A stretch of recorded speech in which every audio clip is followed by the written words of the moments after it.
Stand by for Stu's show, coming up next.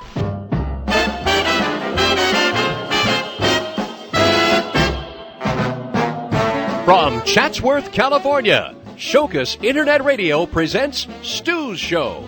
2 hours of terrific conversation with great personalities from the world of television, both in front of and behind the cameras, plus your live phone calls. And now, here's the host of Stu's Show, Stu Shostak. We probably should mention at this point, we can go out of order here a little bit, but that's where Max Fleischer ended up after his studio got taken over by Paramount, That's right. He became an animator at Jam Handy in the late 40s. Well, he wasn't an animator. He was brought in as a department head. Of the animation right. department. And because of his status, it brought a great deal of sales credibility to the company by having him there. And he did produce the Rudolph the Red-Nosed Reindeer cartoon that came out in, 47? And well, he directed it. Mm-hmm. But that's sort of a latter-day accomplishment. The work that he did before that is a little more obscure because a lot of it was secret work that he was doing for government contracts. The two reasons why he was brought there after the loss of the studio was, again, because of the status of his history in the development of animation, but also the Handy organization wanted him for his research abilities. Okay. And so he had a hand in developing some optical sighting systems for the Army Air Corps. And that would make the connection as to why you met him, because he still had an ongoing relationship with the company at that point. He had an ongoing relationship with some of the remaining people there, Frank Goldman being one of them. Right. And he and Frank were friends 50 years before that. There was a reorganization of Fleischer's studio around 1929. And so for 1 year, they moved out of 1600 Broadway. And Frank gave him space over at Carpenter Goldman Labs, which was his company, in Queens, while they reorganized Fleischer's studio. And that happened just when the sound era came in. So that period, 1929, 1930, okay. And then sometime in late 31, they moved back to 1600 Broadway. Yeah. And they reorganized as Fleischer Studios Incorporated. And what were they called prior to that? Out of the Inkwell Films Incorporated. That's right. That's who you've named your business after then in a rough sense. Yeah. Fleischer's background, he went to trade school. He didn't start out to be an animation or an artist, right? An animator or an artist. That's Very right. quickly, talk about his early days. Well, he came out primarily of the cartoonist circles, and he was primarily a very revered commercial illustrator. And his getting into animation was completely accidental. In fact, a lot of his triumphs were accidental and not necessarily intended. Even getting into developing the rotoscope was not originally his idea, but suggested by his boss at Popular Science. And what was the rotoscope? What did that do? That was a means of what we would now consider motion study. And the basic problem was that early animated cartoons, other than the ones that Winsor McKay produced and spent a lot of time producing, were very jerky and hard to look at and very non-lifelike. And so the rotoscope was a means of capturing live action by, well, you shoot live action as a means of study, and essentially you're tracing it. But it also became a tool not only just to as a crutch for animating, but it was also a reference tool for making composites. So if you're going to have Coco come over Max's shoulder by having the footage, you have an exact area where you can make the match line and then make it fit. That would combine animation with live action. Right. What? So the rotoscope. Did he invent the rotoscope, or how did that come about? Well, we have to be clear about exactly what inventing and what a process is, and it was a machine that made this process possible. But you cannot put a patent on a nebulous idea. A patent is only good for the device that makes it possible. Right. And so his particular device was a projector on an inclined board that projected an image through an opening onto a glass pane of an easel. It was a combination of an inclined easel and drawing board. Got it. And that was his first application of a rotoscope.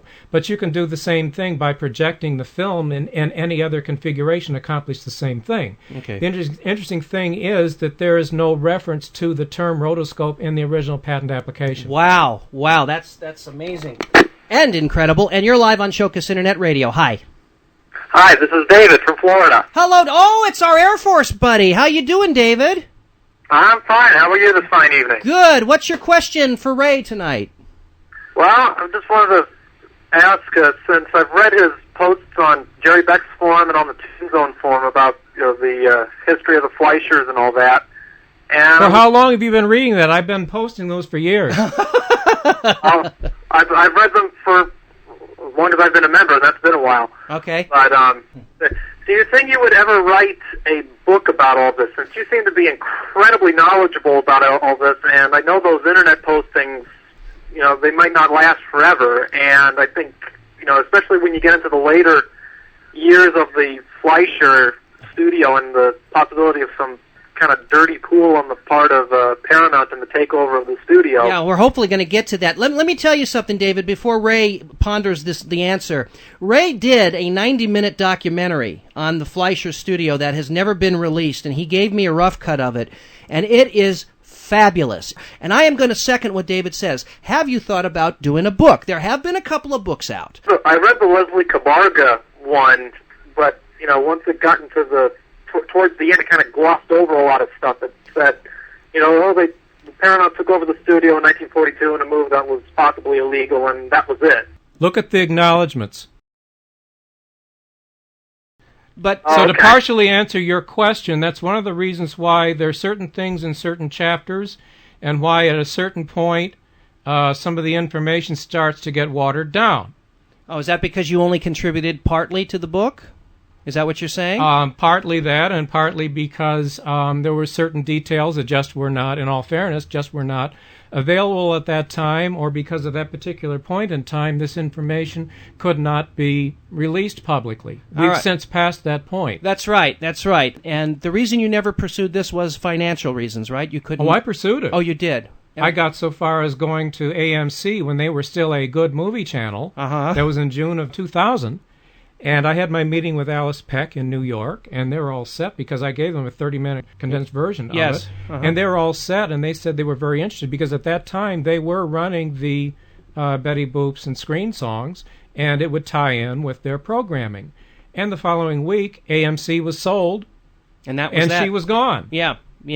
And then we also spent 2 years trying to get it on as an A&E biography piece, and I was doing that through Fleischer Studios.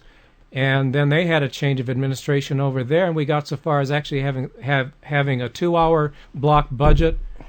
All the details about the clearances and everything, and it's in turnaround. Can you put what you've got out through Inkwell Images, Inc.? No. You cannot? No, there are too many complications about clip licensing, and a lot of it goes back to music rights. And this is something, if you've been reading those posts, I keep warning people.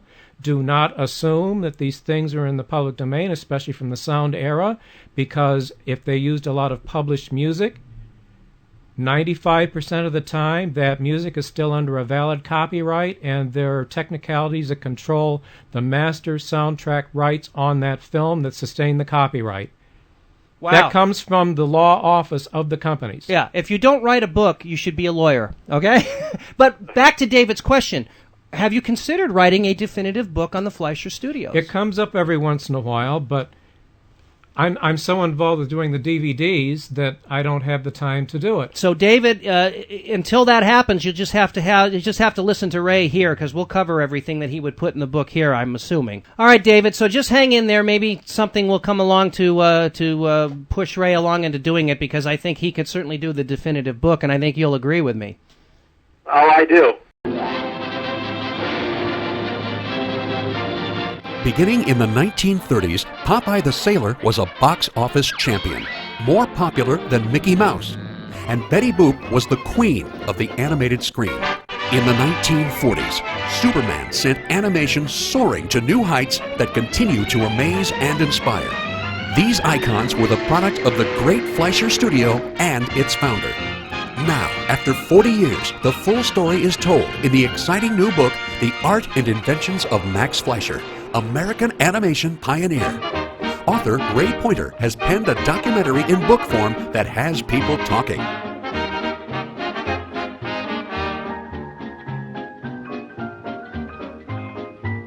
The Art and Inventions of Max Fleischer, American Animation Pioneer.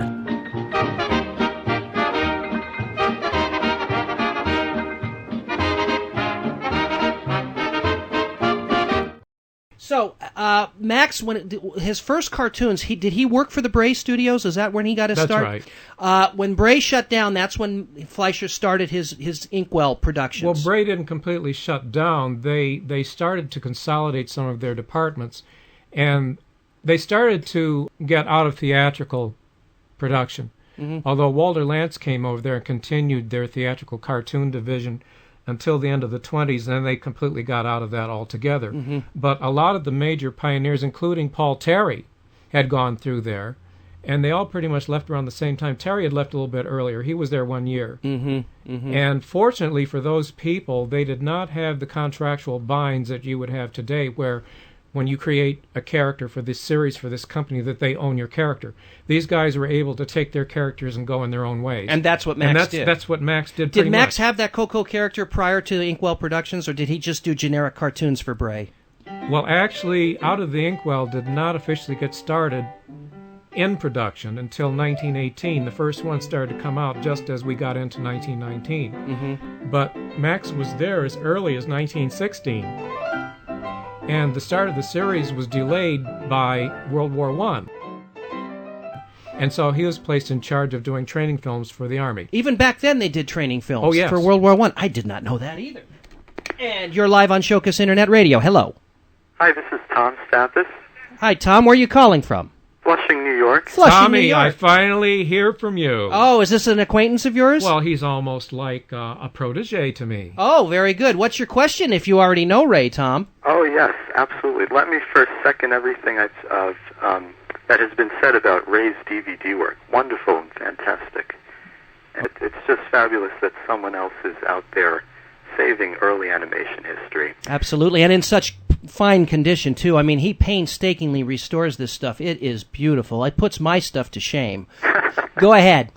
Anyway, I'm sorry to jump ahead at all, but in terms of Fleischer and Bray, what, if any, connection did the two have in the 50s? Well, Max's career came full circle in the fact that after he left Handy's primarily to pursue that lawsuit with Paramount, which he won in 1955. And that was the lawsuit that over the sale of the cartoons to television. That was such a complicated deal based on contents of the contract. And he won it because his name was left off on some of those reissued titles? That was the basic technicality. The technicality was when AAP and UM&M slapped those new titles over to... It was in violation of the original contract.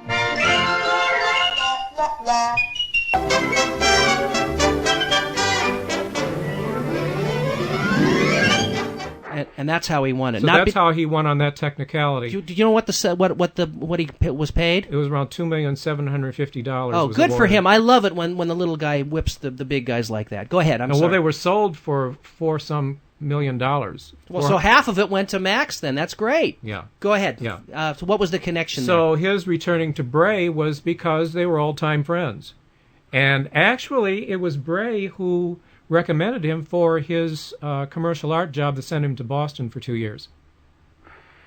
Bray was a little bit older than Max, and actually Max was something of an office boy to Bray when he was a cartoonist at the Brooklyn Eagle. So that's really what it all amounts to. There you go. All right, Tom. Thanks for calling in. Bye-bye. We are now at the point where he forms... The Inkwell Studios. Out of the Inkwell Films Incorporated was his Out of company. the Inkwell, yeah, okay. Now, that came in 1921. That's when he went into business with his brother Dave. Now, Dave worked at Bray doing menial work, like in the dark room, and he would do the annex for the Clown, for rotoscoping and so forth. And the Clown didn't have a name yet. It was just the Clown. The Clown. Right. That didn't happen until 2 years into forming their own studio. Now, how they went into business together was that Dave won a large amount of money on a horse race. Now, this is something that a lot of people don't realize, but these were actual Damon Runyon people. They were sort of like nouveau riche people who did not go very far in school. They had trade school educations at the most. But their success was due to just an inherent ability without formal training. And I think that's something for us to reassess these days, because I think people place too much emphasis on education, thinking that it's a mechanical process where you sit through passively and you suddenly become something. You do not teach talent. You're born with it. That's right. I agree with you. People say, I want to learn how to act. If you've got the ability, you can enhance it. But if you don't have the ability, you cannot be taught. I will argue with anybody. That's right. All right. You're live on STU'S Internet Radio. Hello. Howdy. Some people know me as Jack Spitz. Some people know me as Bill Field. I know who that is. Say, Ray, you're awesome. We know you as one of the most loyal listeners to STU'S Internet Radio. Welcome back, Bill, from San Antonio, Texas. Oh, yes, Bill Right. Fields. I wish I were in Philadelphia. Oh, He loves you, Bill. He's just pulling your leg. Go ahead. not WC, but hey, that's okay. Go ahead. No, what I wanted to say was, what do you think, Ray? You're more equipped to answer this than anyone else I can think of.